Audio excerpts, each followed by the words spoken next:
Jaya Radha Madhava Kunja Bihari.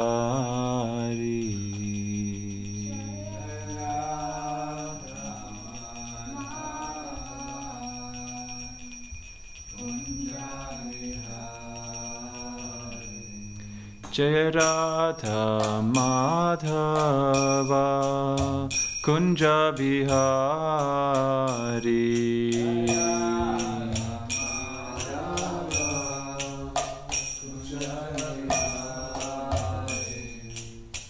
Gopichana Vallabha Girivaradhari.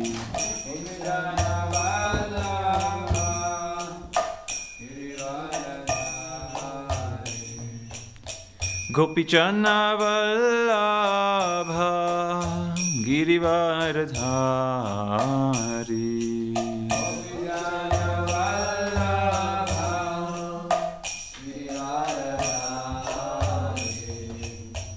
Yashodanandana Brachachana Ranjana.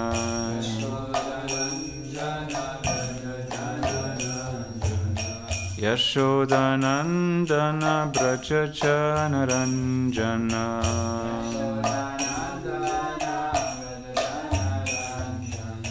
Yamunatira Vanachari.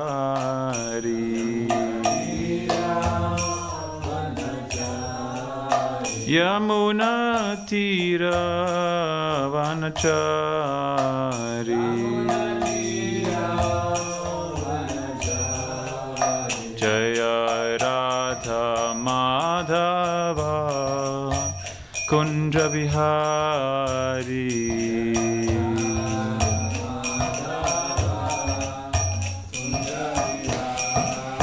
Jaya Radha Madhava Kunja Bihari.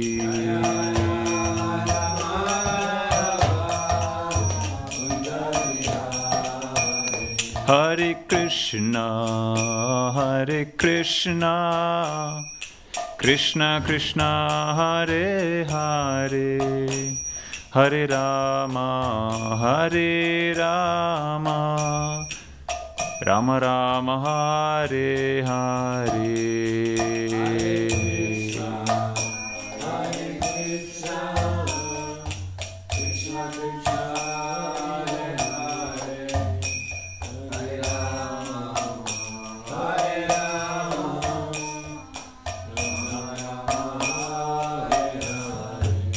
Hare Krishna, Hare Krishna, Krishna Krishna, Hare Hare, Hare Rama, Hare Rama, Rama Rama, Hare Hare. Hare Krishna, Krishna Krishna, Hare Hare, Hare Rama, Hare Rama, Rama Rama, Hare Hare. Hare Krishna, Hare Krishna,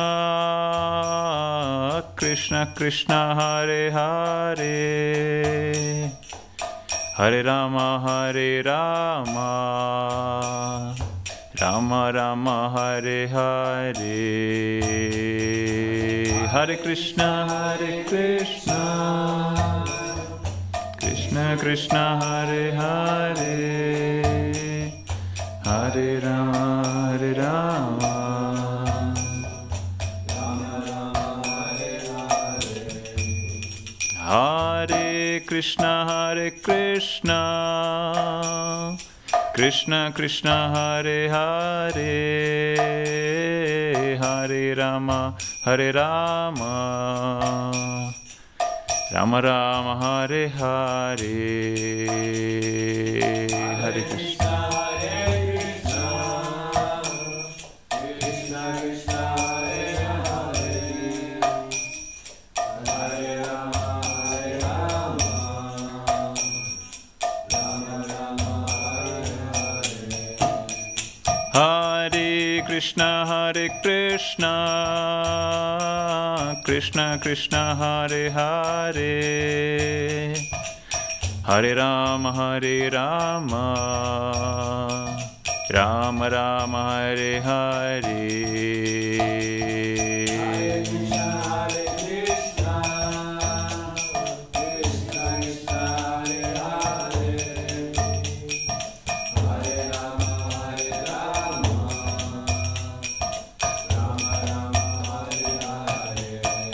Hare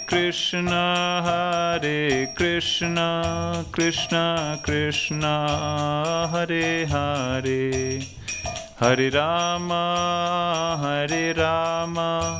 Rama Rama, Hare Hare.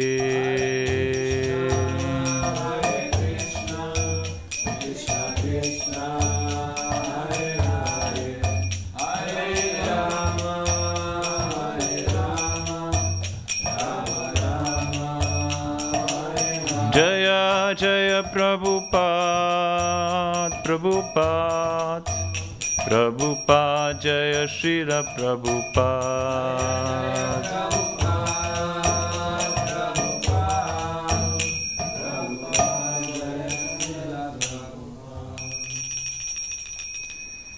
Jayam Vishnupad Paramhamsa Parivrajagacharya Ashtotvisat Shishimajila Abhay Charnaravinda Bhaktivedanta Swami Srila Prabhupada Ki Jai Ananta Koti Vaishnava Vrinda Ki Jai Grantaraj Srimad Bhagavatam Ki Jai Jai Nitai Gaur Premanande. All glories to the assembled devotees, all glories to the assembled devotees, all glories to the assembled devotees.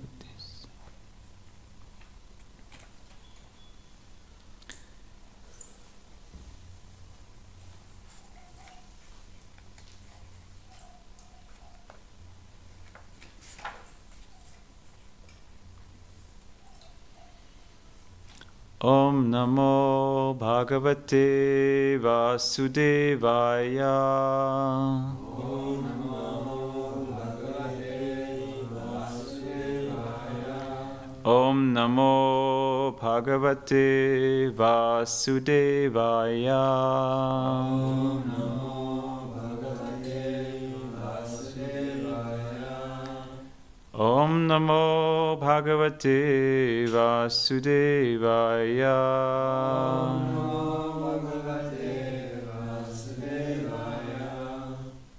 Narayanam namaskrityam narum chaiva narottamam devim saraswatim vyasam tato jayamudirayet nashta prayeshu apatreshu nityam bhagavata sevaya bhagavati uttama shlokir bhaktir bhavati naishtaki. Hare Krishna. So we continue reading from Srimad Bhagavatam, Canto 4, Chapter 31, Text 29.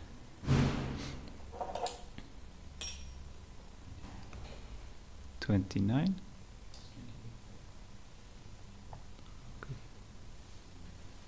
Let's see.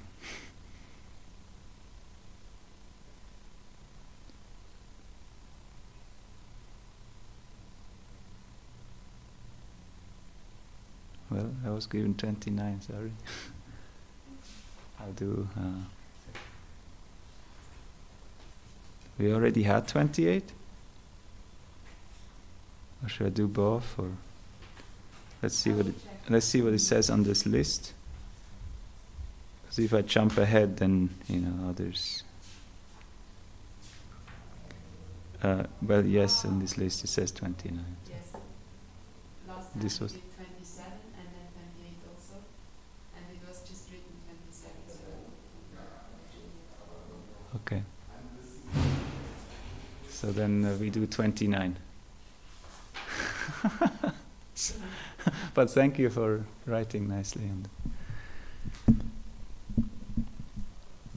maybe we can close the door. Yes. It's a little bit noisy. So please repeat after me. Vidura uvacha Soyam adya mahayogin Bhavata karunatmana darshitas tamasa paro yatra kinchana go harihi vidura uvacha soyam adya mahayogin bhavata karunatmana darshitas tamasa paro yatra kinchana go harihi vidura uvacha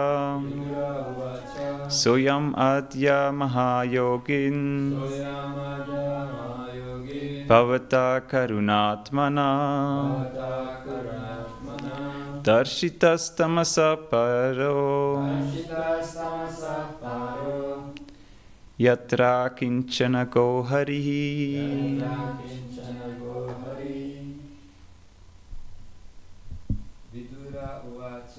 vidura uvacha soyam adya mahayogin bhavata karunatmana darshitas tamasa paro yatra kinchana go harihi.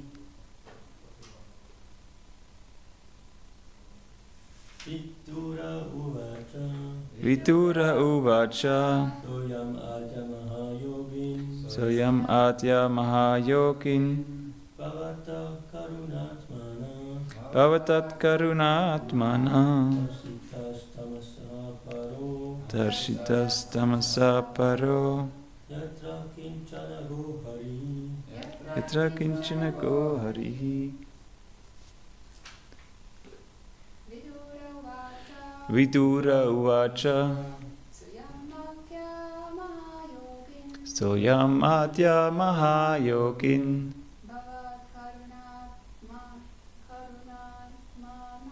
bhavata karunatmana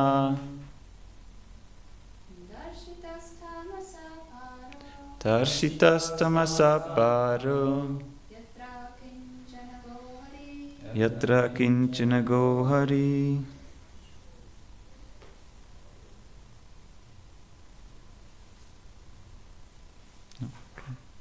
Word-to-word translation. Vidura uvacha. Vidura said. Saha, that. Ayam, this. Adya, today. Mahayogin, O great mystic. Bhavata, by you. Karuna Atmana, most merciful. Darshita, I have been shown. Tamasa, of the darkness. Paraha, the other side. Yatra, where. Akinchanakaha, approachable by the materially free. Harihi, the Supreme Personality of Godhead. Translation and purport by His Divine Grace Srila A.C. Bhaktivedanta Swami Prabhupada Ki Jai. Translation. Sri Vidura said, O great mystic, O greatest of all devotees, by your causeless mercy I have been shown the path of liberation from this world of darkness. By following this path, a person liberated from the material world can return home back to Godhead. Please repeat after me. Sri Vidura said, O great mystic, O greatest of all devotees, by your causeless mercy, I have been shown the path of liberation from this world of darkness. from this world of darkness. By following this path, By following this path, a person the person, liberated from the material world liberated from the material world, can return home, can return home, back to back Godhead. to Godhead.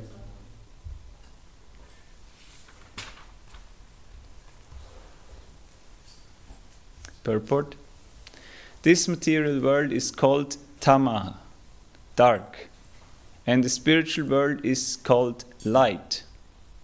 The Vedas enjoin that everyone should try to get out of the darkness and go to the kingdom of light. Information of that kingdom of light can be attained through the mercy of a self-realized soul. One also has to get rid of all material desires. As soon as one frees himself from the material desires and associates with the liberated person, the path back home, back to Godhead is clear.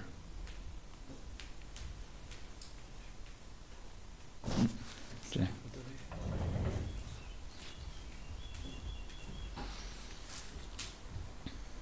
Om Jnanatimirandasya Jnananjanashalakaya Chakshurunmilitan Yena Tasmai Shri Guruve Namaha Shri Chaitanya Manobhistam Stapitam Yena Bhutale Swayam Rupa Gadamayam Dadati Swavadantikam Vandeham Shri Guru Shri Yutabata Kamalam Shri Gurun Vaishnavamscha Shri Rupam Sakrichatam Sahagana Raghunathanvitam Tam Sachivam Sadvaitam Savadutam Barijana Sahitam Krishna Chaitanya Devam Shri Radha Krishna Padan Sahagana Lalita Shri Vishakhanvitamscha He Krishna Karuna Sindho Dinabandho Jagatpate Kopesha Kopika Kanta Radha Kanta Namostute Tapta Kanchana Gaurangi Radhe Vrindavaneshwari Vrishabhanu Sute Devi Pranamami Hari Priye Vanchakalpatarubhyascha Kripa Sindhubhya Evacha Patitanam Pavanebhyo Vaishnavebhyo Namo Namaha Jaya Shri Krishna Chaitanya Prabhu Nityananda Shri Advaita Gadadhar Shivasadi Gaura Bhakta Vrinda Hare Krishna Krishna Krishna Hare Hare Hare Rama Rama Rama Hare Hare.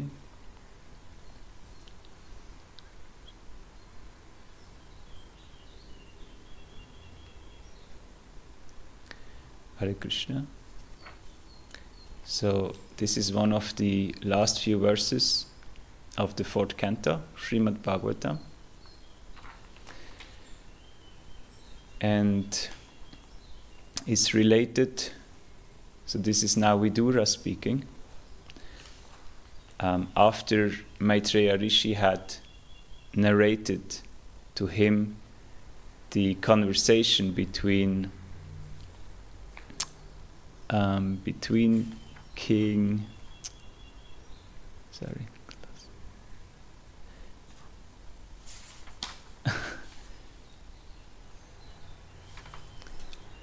after he had narrated the conversation between Narada and the Prachetas. So we have in the Bhagavatam many conversations, cascading conversations. And this version of the Bhagavatam that we are reading is actually what was written down by Ganesh, who heard it from Vyasadeva. And Vyasadeva, he was basically speaking the conversation between Shukadev Goswami and Parikshit Maharaj, which is, there's a picture in the Bhagavatam. In the front is usually, not in this version. So usually in the Bhagavatam is a picture of Shukadev Goswami speaking to Parikshit on the bank of the Ganges River. And this verse is talking about how to get out of the material world, which is full of darkness. So without the sunlight, usually everything is dark, but in the spiritual world is said to be self-illuminating. So very difficult for us to understand. We only have experience of this world, and we are very used to using electric light, and when it's at night we sleep. But in the spiritual world there is no need for electricity or even the sun, because everything is self-illuminating. And so Narada Muni, in this chapter, he gives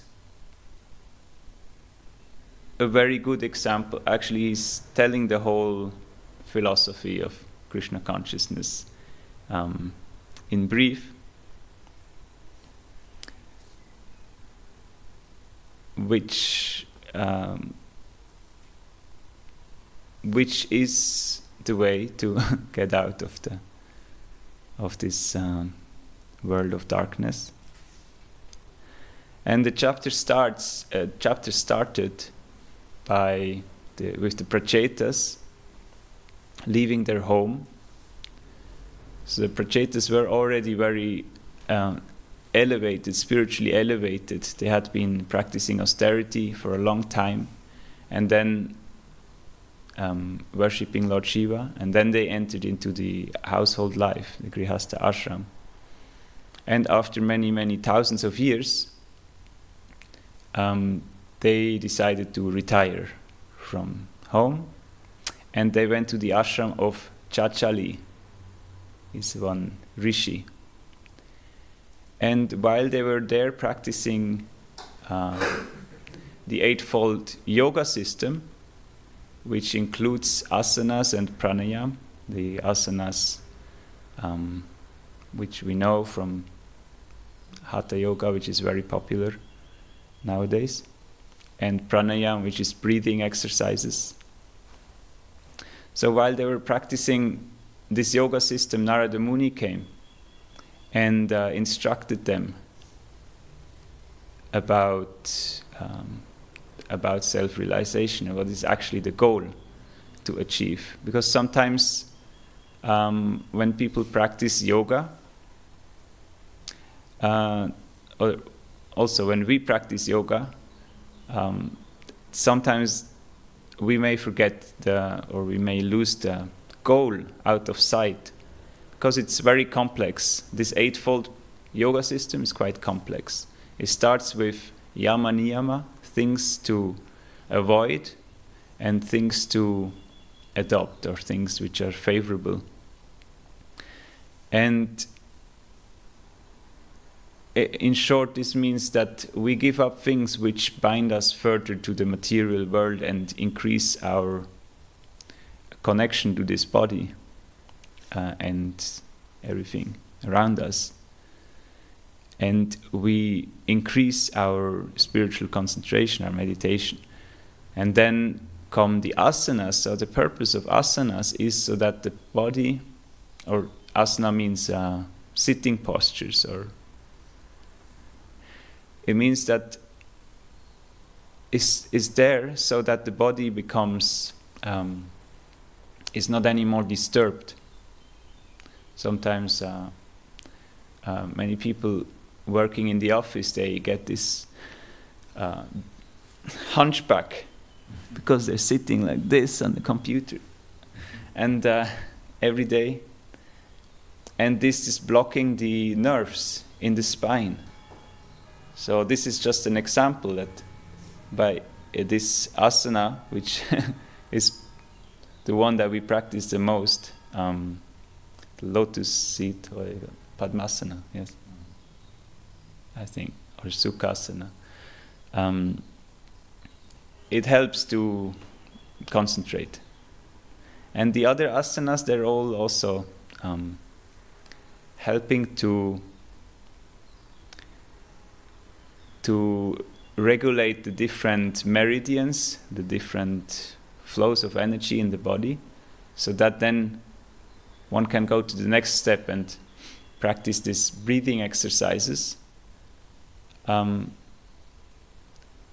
the purpose of the breathing exercises is to keep the mind still, so that the mind becomes still.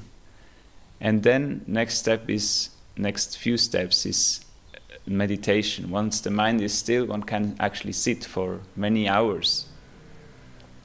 Just sit without, the body saying, "Oh, this is hurting," or "I need to scratch here." And the mind is not anymore giving so many distractions, also so many demands that maybe I should go and check my email, or I need to call this and this person. And in this way, this eightfold yoga system used to be practiced for a very long time. But in this age, there is another process which is considered to be more suitable for this age, because our capacity, our physical capacity, mental capacity is not very high. So of course these yoga practices and pranayama, they are helpful. They can be used to increase one's meditation, improve one's meditation. But our focus is on the Bhakti Yoga system. And the Bhakti Yoga system, it starts with hearing. So hearing means hearing spiritual knowledge and hearing the name of Krishna. When we sing in kirtan and we chant our japa, we also try to hear what we chant. And then there is hearing chanting, shravanam kirtanam. So once we have heard, then we can speak about this, and we can also chant the name of Krishna. So hearing, chanting, shravanam, kirtanam, smaranam, we remember. Once we have heard or read, we can remember the knowledge and contemplate on this knowledge and see how it applies to us. And then there are other processes, serving, engaging in service of the deities, engaging in service of the devotees, service in the temple, and the worship which is happening on the altar. And ultimately developing a mood of surrender. So yesterday we discussed the different aspects of surrender. Now in the material world, surrender is not a very, generally not considered a nice thing, because surrender means giving up, in a sense. So, and usually when people, in the war, when one army surrenders to the other army, they're giving up the war. They give up. And spiritual surrender is giving up trying to become a Lord and Master independently of God, which is not possible. So the very reason why we are here in this world is so that we have some independence. We can experience how it is to be independent.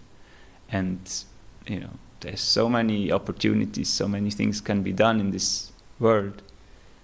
Good things and bad things, and you can create your own empire in whatever capacity your karma allows, your previous activities. But eventually, all of these activities are like the children playing with a sandcastle, building a sandcastle on the beach. So what happens to the sandcastle after some time? The flood comes and takes all the sand away. So in the same way, everything that we create in this world eventually will be washed away by the tidal waves of time. And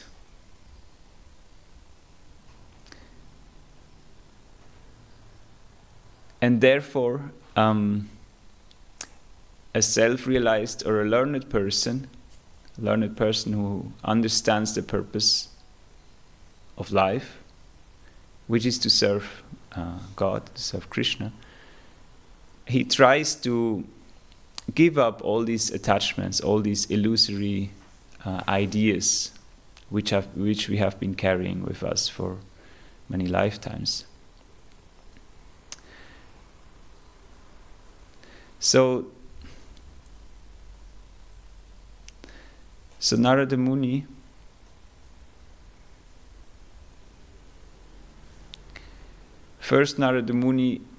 instructed the Prachetas what is the purpose of birth in this human form. In the material world, there are many living entities, many different types of bodies, many different types of births one can take, as insects, as four-legged animals, as birds, as fish, etc. Reptiles. And the human form, it gives a special facility that one has the opportunity to discuss and to inquire about the purpose, the ultimate goal of life, and to practice to attain this goal. And then there are 3 births which were mentioned previously. There's the biological birth, which we take from our parents. Then there is spiritual initiation from the spiritual master. And then there is the opportunity to worship Vishnu. So, so these are the 3 different births. Then there is devotional service, which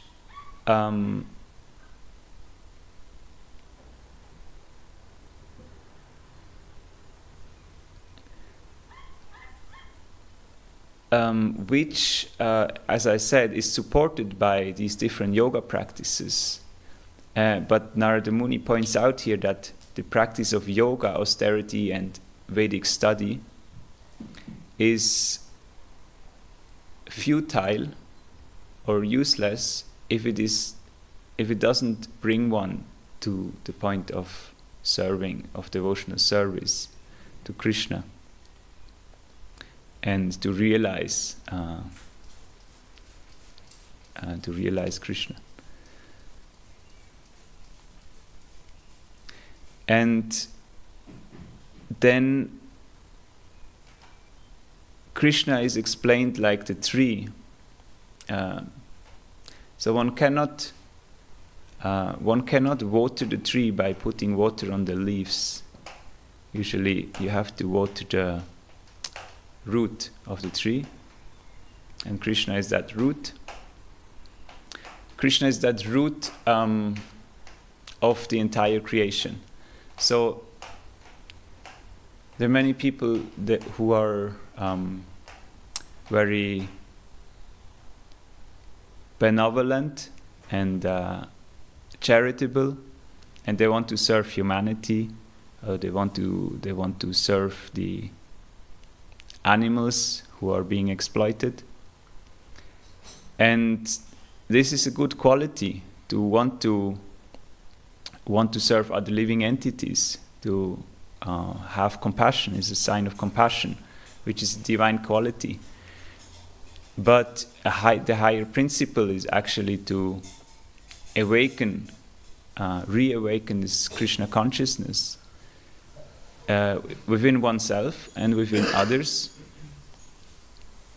because from this consciousness everything else automatically comes. It brings everything together.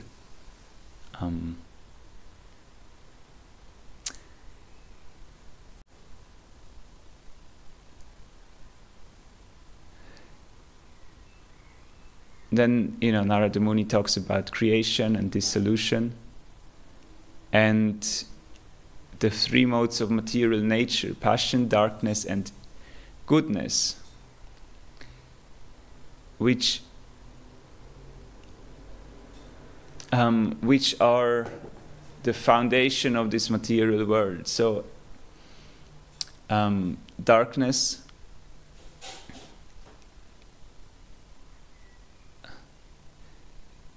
everything is like, just like there are different colors, which are all made up of red, blue, and green. It depends what color system. The light, magenta, RG. Yes. Cyan, magenta, and yellow. Okay. So, to be specific. And all other colors are made up of a mixture of these. So in the same way, there is the mode of darkness, like matter is inert matter, this is inert. Then there is goodness, which is pure, everything that is pure.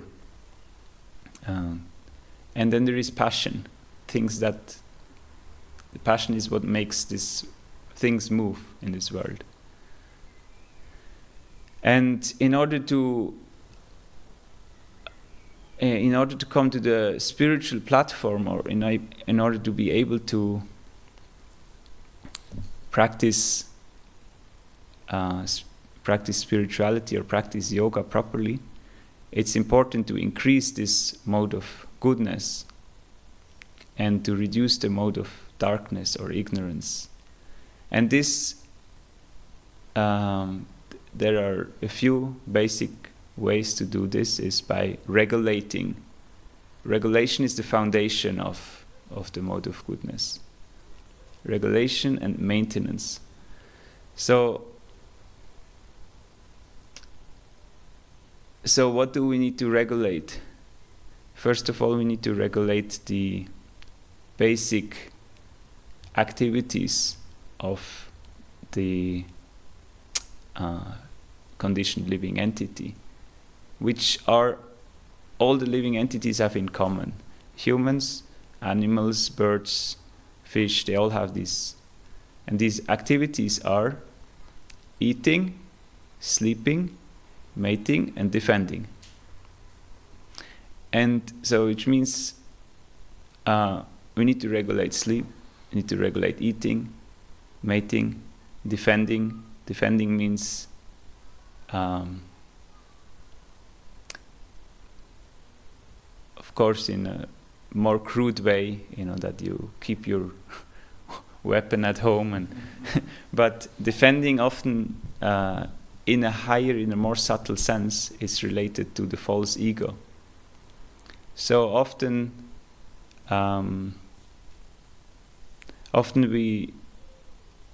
we are trying to defend our false ego. False ego means what we identify with, this body and the mind and our abilities, our skills and everything. So, somebody makes a comment like, oh, this, why did you do this? This is not proper. And immediately we give some excuse. So this giving excuses is a defense mechanism. So of course, sometimes it's important to defend ourselves. If somebody comes, attacks us, or there is some wild animal, we have to be careful and defend ourselves. But it should not become, it should not be so involving that it actually increases our attachment to the body and to this temporary existence. So Krishna says in the Bhagavad Gita, that a yogi doesn't sleep too much and doesn't sleep too little. He doesn't eat too much and doesn't eat too little. So it's not very straightforward. Of course, you have to find out what does it mean to eat too much, what does it mean to eat too little, this much or so many calories. So very much depends on many factors. It depends on your body type. It depends on your activities, what types of work you do, how much you. So many different factors involved. Also your health. So depending on your health, you may have different needs, different diet required. Some people are allergic to different foods.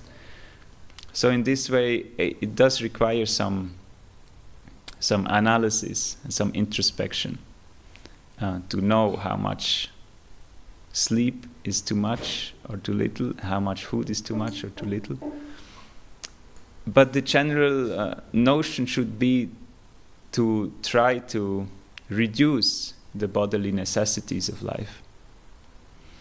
And in this way, one has more time and more energy to engage in spiritual activities. Shri Jagannath Baldev Subhadramani Shri Gaur Nitai Ki Jai. One has more time to engage in spiritual activities because all of these 4 activities, although they do provide strength also to the body and mind, they also take energy and time away. And so it's like it's a spiral, or it's a circle, or a spiral, whatever you call it. The more you reduce your material needs, the more you have time and energy to engage in spiritual activities. And the more you engage in spiritual activities, the more these attachments go away. So one time I spoke to one person, and he said that, I cannot, I think I was talking about waking up early. So waking up early is also a very important practice in spiritual practice, because the day is also divided into these different modes of nature: darkness, goodness, and passion. Obviously, night is the time of darkness, not very difficult to understand. But the very early morning hours before sunrise are considered in the mode of goodness. They are the most conducive for spiritual practice, for study, for chanting, for meditation. So he was saying that, it's very difficult for me to wake up early, and then I said, well, this process is you have to try to apply the whole process. You cannot pick one particular thing and then leave everything out of the window. Like, if you, just an example here, if you overeat or eat very late at night, then the body has very difficulty to recover at night and rest, and then then naturally you sleep longer. Or if you sleep very late, this is something from Ayurveda. In Ayurveda, the day is divided into the different sections. I will not go so much into detail, but if you're up after 10 o'clock, then the chances are higher that you will still be up at 2 o'clock a.m. because there is a certain energy that kicks in that makes you more productive or passionate. So basically the time before 10 o'clock is the best time to go to rest. And then the body will have these valuable hours to recuperate. So this is just an example how if we sleep, if you regulate our sleep, meaning we sleep at the same time, a similar time, regularly, and just enough that is required to keep us healthy, then we have more time. We need less rest. Srila Prabhupada said that a person in the mode of darkness, somebody who is intoxicated, very much addicted to intoxication and all kinds of, meat eating and illicit sex, etc., he will need to sleep for 12 hours.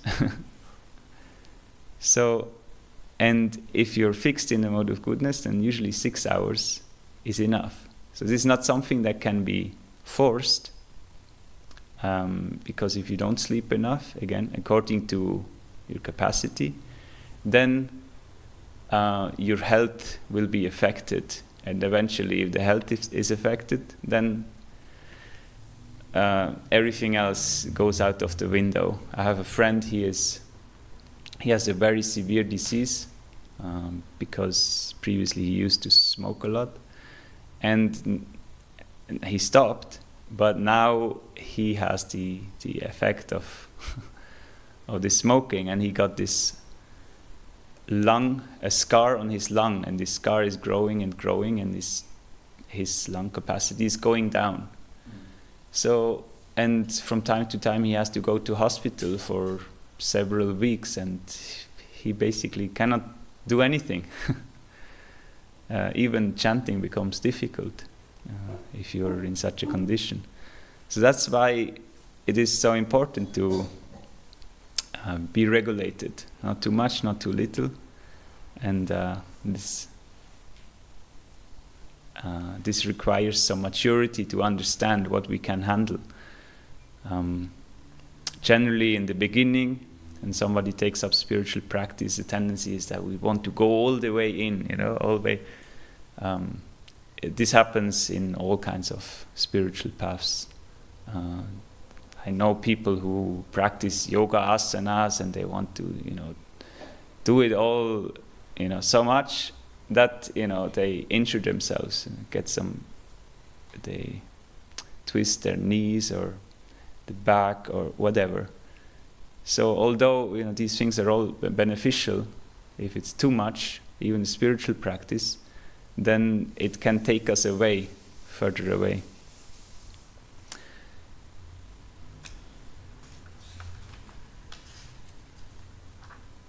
So I wanted to give a little bit more background from the fourth canto, but maybe we'll just conclude here and see if there's any questions. Hare Krishna. Take it.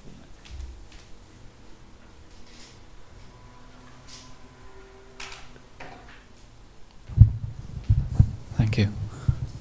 You talked about the false ego, the subtle defending, and I was thinking we have this tendency from quite some time, from so many lifetimes, that we want to defend who we are as the body. So how do we? You also said we don't directly go all. Leave everything and directly go all in, so not as to injure ourselves. So in regards to this giving up of false ego, how do we do it step by step, so that we don't necessarily become somewhat injured, like sometimes you may think I'm trying to do this, but then you end up losing your confidence or something like this. So how do we practically implement this part?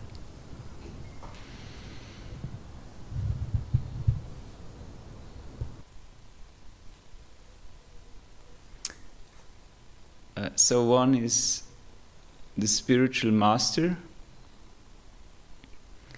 has the skill to do that. Spiritual master has the skill to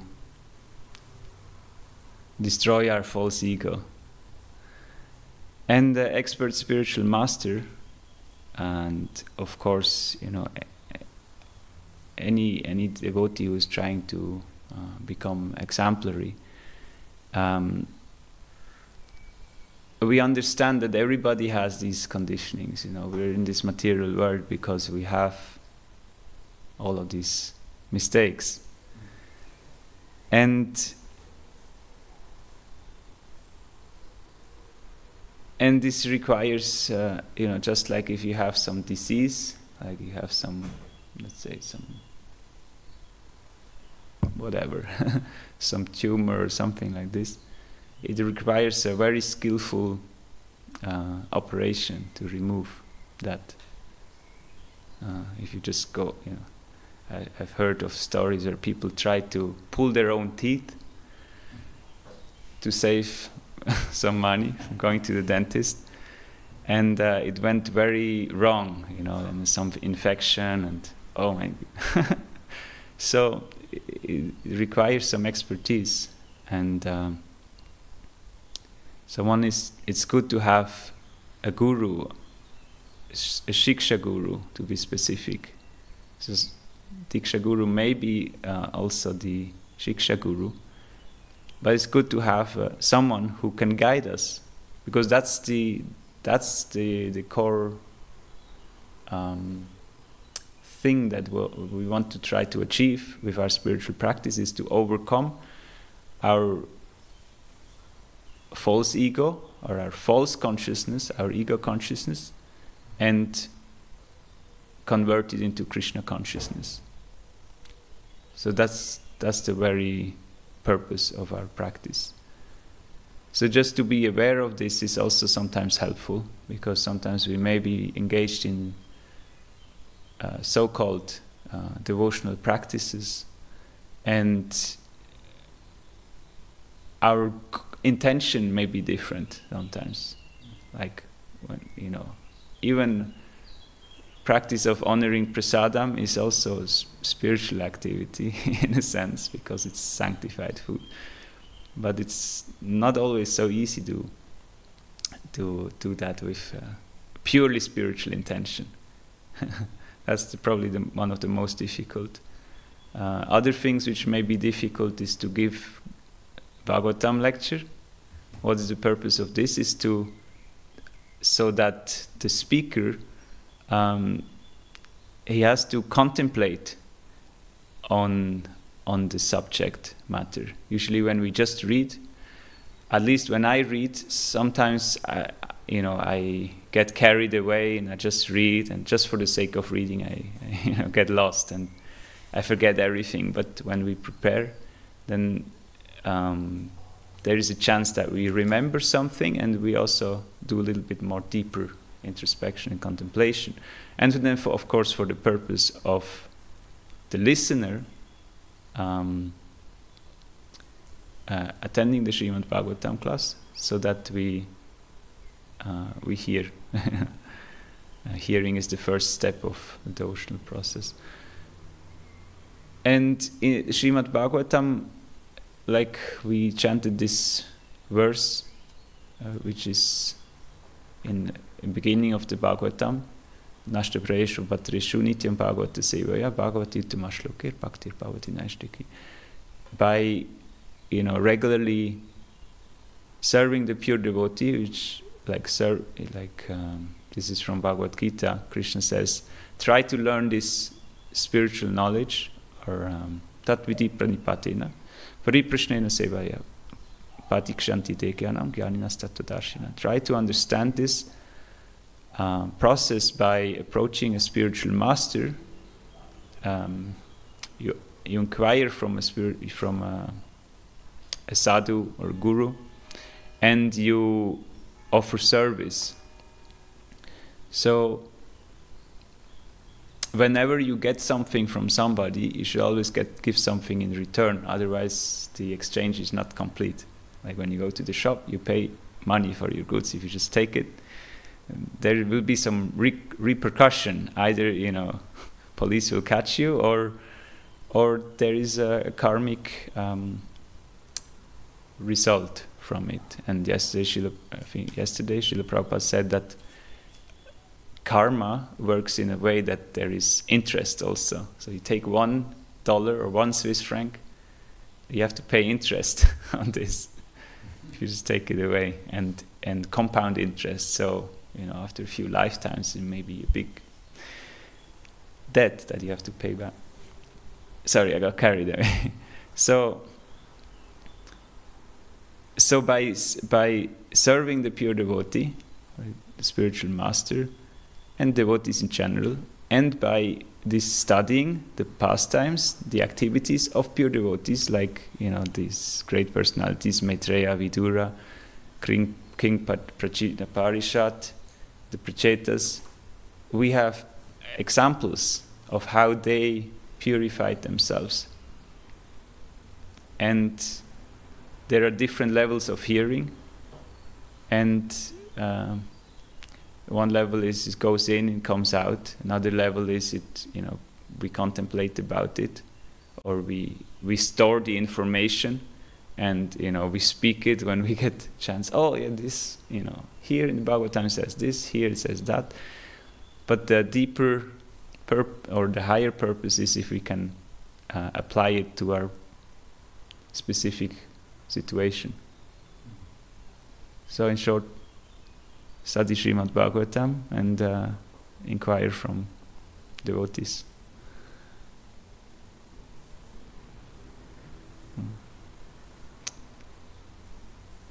Yes. Okay, so one more short question. I'll give a very short answer. Hare Krishna.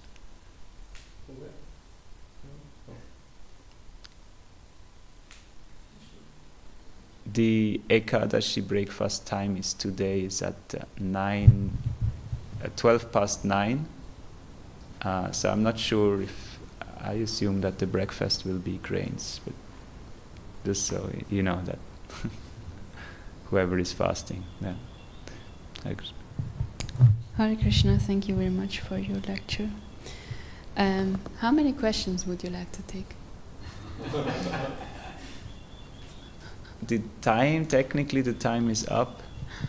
So if anybody has anything important to do, you're free to go now. But otherwise we can take a few questions. Okay, so maybe I will begin with that is most relevant for me.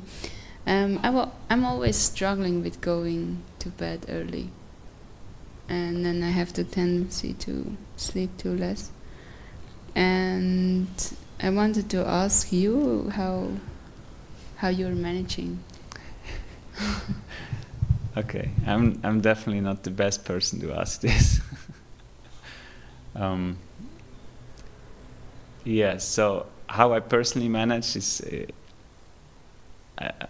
I can't answer this one because I also don't manage this so well. But I have experienced that if you're able to do it, it's extremely beneficial. Yesterday I managed to do, but I was, because of the fasting, I was still very tired in the morning. But the reason, first it's good to understand the reason why do we want to stay up late, is because of the mode of passion. Mode of passion doesn't like to sleep, you know. So, although the eventual result, if the mode of passion is not used to move towards the mode of goodness, then the mode of passion will move us towards the mode of ignorance, which is not what we want. So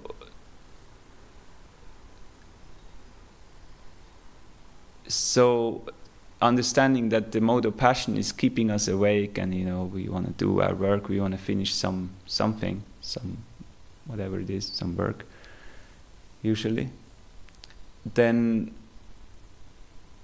we have to bring in some goodness. So, and coming back to what is the core principle of goodness?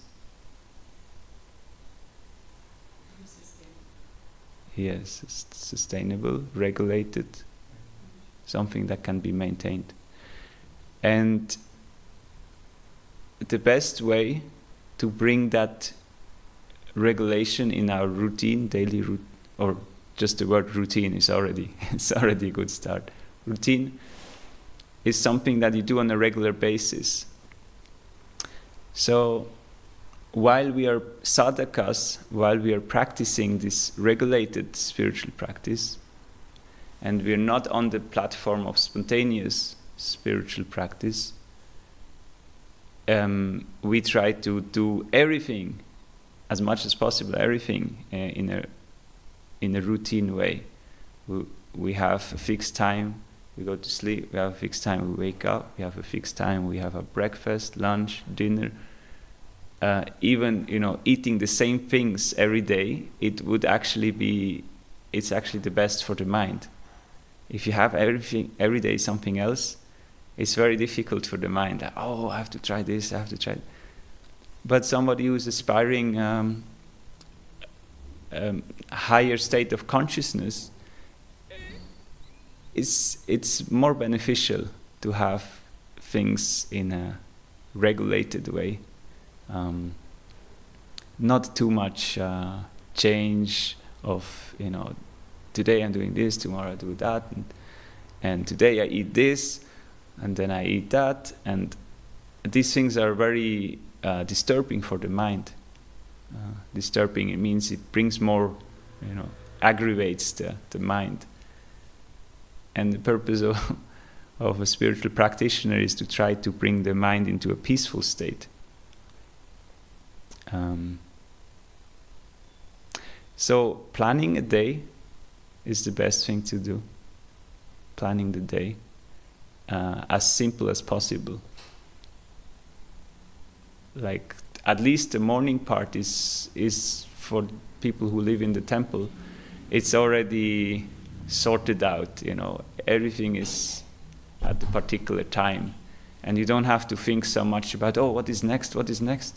It's quite clear. It's at 4:30 is Mangalarti. We managed to be there, and then there is Japa. Then there is deity greetings, Guru Puja. So having things at the same time, and in the same way, like we chant the same prayers, at the same times, often so even with the same melodies, like the Mangalarti. This helps very much the mind to come into a peaceful state. So of course the danger is to then just go into a standby with the mind, just go into a standby and just go with the flow. So it requires a little bit of effort then to stay alert sometimes. But bring more regulation into life in general. But yes, it's for me it's a struggle also. And association it always works very well. I've been living in ashrams where there were a lot of people, a lot of devotees in the ashram, and that worked very well. There's this fixed time where the lights are out, and then it's clear. If you're still around, then you will realize, I quickly need to pack up my things. Yes, but if you are in a place where everything is chaotic and everybody's doing their own thing, or you have your own room, then you need to be more alert. Yes. Okay, thank you very much. It's difficult. Yeah. My second question was very short. We know about the spiritual world that it is self-illuminated. And sometimes I'm asking myself, is there no night? Because the night is sometimes also very beautiful. Sorry? If there is no light in the spiritual, night in the spiritual world, because actually the night is also very beautiful. Yes. So is it not needed, like the light is not needed, but darkness is there, or darkness is not there? Well, on this planet, when Krishna performed his pastimes, he had this rasa dance in the middle of the night, which is considered is the most intimate pastime of Krishna. And I don't know, to be honest. But generally, how things work in the spiritual world is there is also Maya there in the spiritual world, but it's Yoga Maya. So the difference between Yoga Maya and Mahamaya, which we have here in the material world, is Mahamaya keeps us covered, it keeps us in illusion and keeps us away from self-realization. And in the spiritual world, or the Yoga Maya, she keeps us also in illusion of understanding how our relationship with Krishna. So what is our core relationship with Krishna is to be, he is, the supreme, and we are his creation on a very crude level. But this understanding is not very relishable for Krishna. Like, we just, pray, God, you're great, you're the greatest. He doesn't appreciate this so much. He appreciates more to have an intimate relationship with his, devotees who take the role of his parents, his friends, his, the gopis, his girlfriends, and so that's more. That's how it works in the spiritual world. So in the same way, this Yoga Maya potency is sometimes, creates certain situations which are conducive for the Krishna's pastimes. So we should not think that, everything is self-illuminating and therefore, it's disturbing. So I don't know how it works practically, because the stories we have in the Bhagavatam, they're from Gokul Vrindavan, Krishna's pastimes in this world. And you would have to consult other scriptures to get more detailed answers. Well, that's all I can say.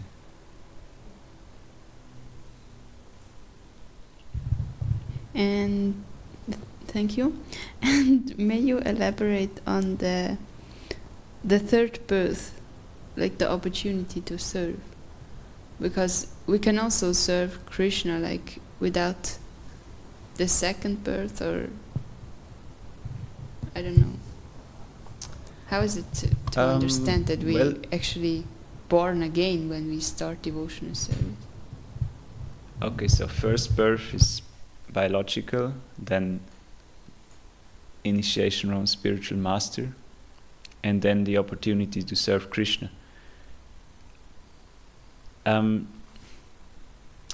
This initiation is it's a process, actually.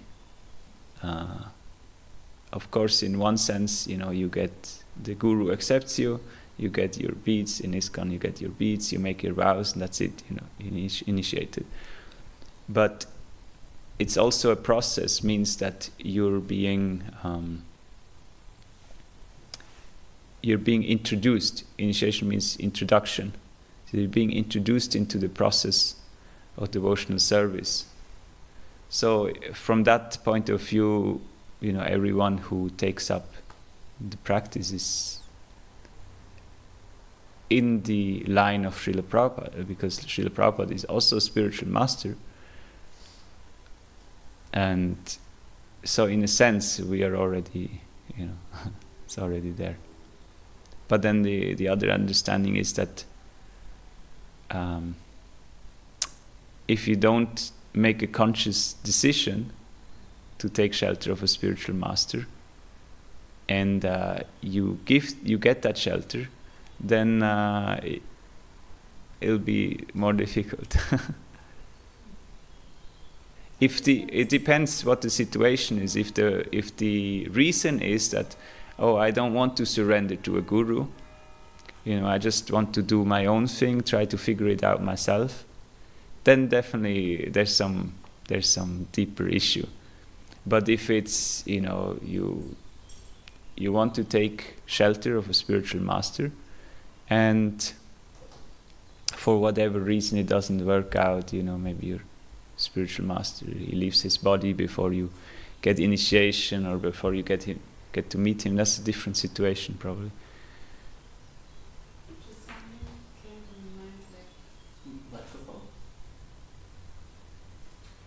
time is actually Some people are still... okay. So is it like just doing service or pure devotional service? Because there's a huge difference. So I thought, like, when you're able to do pure devotional service, that means not materially motivated or with like mental speculation. Then when you're born again, then it makes sense, because then you're actually liberated. So there could be a birth. So is it like just service without the Again, attitude, I haven't actually researched this so much. okay. I'm not sure if it means when you go to Goloka Vrindavan and you personally serve Krishna, or it's talking about serving Krishna in the temple. I'm not sure, to be honest. No, I was not speaking about going to Goloka Vrindavan, but when we're here, of course, when we perform devotional service in a pure way, then we're actually not in this material world anymore, but in the spiritual world. But I was thinking of, serving here, like in the temple, in a pure way. Yes. Krishna only accepts service which is done with some devotion. Mm. Otherwise he doesn't. It's very rare to have the opportunity to serve Krishna. So, yeah. So please correct me if I'm wrong. So when I try to serve Krishna, I don't even say I am doing it, but what I notice, then I'm sincere about it, and I really try to do it, then Krishna recognizes some or another way, and then it's accepted, or he corrects me in some way, how I can do it better, but it's accepted. So and as long as we're really sincere, and then it's pure in a way, and we can advance. That's the only thing I can say. Or makes sense also, because if he would not recognize it, if you're sincere, then it would not happen at all. Yeah. Yes. Thank you. There's also this verse, Brahma Bhuta Prasannatma Nashochati Nakangshati Samasarveshu Bhuteshu Mat Bhaktim Labhate Param. Exactly. When you're situated on the platform of Brahma Bhuta, you're not lamenting about anything, you're not hankering about anything, then you're actually able to perform pure devotional service. Is that what it says? And it's not wrong, right? Does it say only then you're able to serve? Which is the number?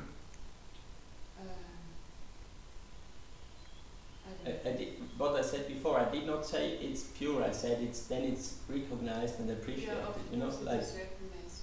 But also appreciate, because you tried.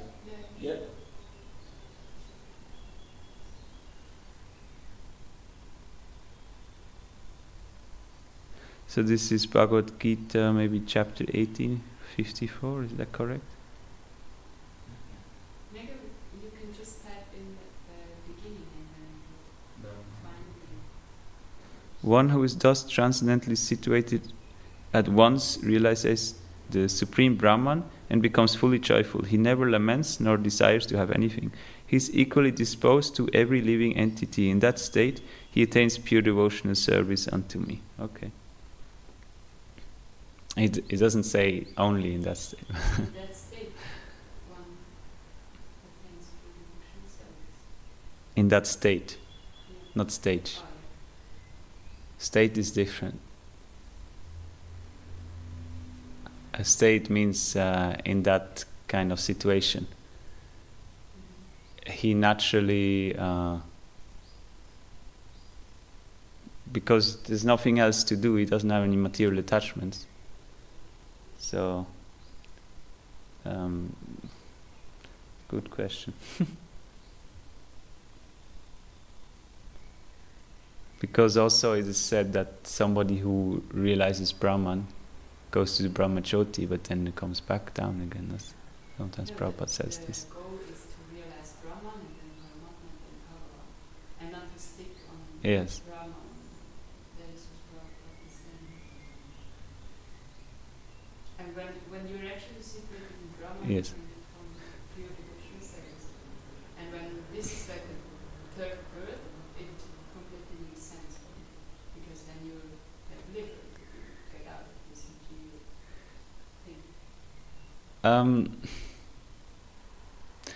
Yeah, that's a more complex concept, but there's the simple understanding. Let's keep it simple. That there is intention, pure intention, and then there is pure consciousness. Two levels of pure devotee. One has the pure intention.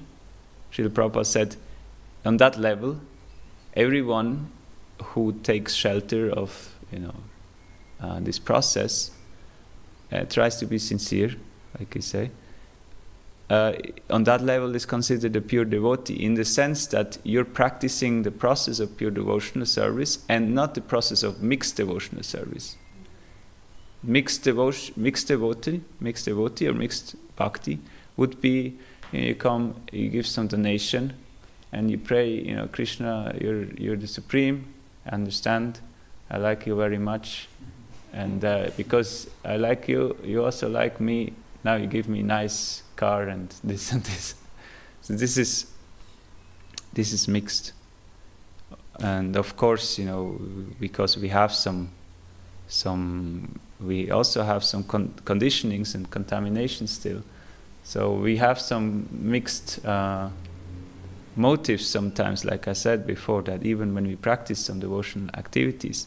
But because we have the understanding that pure devotional service is the goal, and we make that intention, ideally before we start our service or before we start the class or whatever, and therefore it's, in that sense it's considered pure.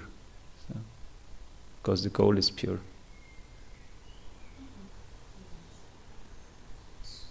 That's more important to understand, that the motive should be pure. And then also one time Prabhupada asked his disciples, he tested them, he asked, how do you know Krishna exists? How do you know Krishna is real? And the devotees gave different answers. One answer was, because you say it, Prabhupada. So, of course, it's good to have full faith in the guru, the spiritual master, but Srila Prabhupada didn't accept that answer because this faith may break, because the spiritual master is in this material world. He lives like an ordinary human being, and we may misunderstand sometimes that the spiritual master is just a normal person. But Srila Prabhupada said the actual way how you know that Krishna is real is because you can experience him. So like Simon was saying, that if you really sincerely approach Krishna and you offer some service, some prayers, guaranteed you can experience Krishna. And because he will reciprocate somehow or other. Not always in the way that we want, but in some way that we understand. Okay, I think we'll end here. Grantaraj Srimad Bhagavatam ki jai, Srila Prabhupada ki jai. All glories to the assembled devotees. Anantakoti Vaishnava Vrinda ki jai.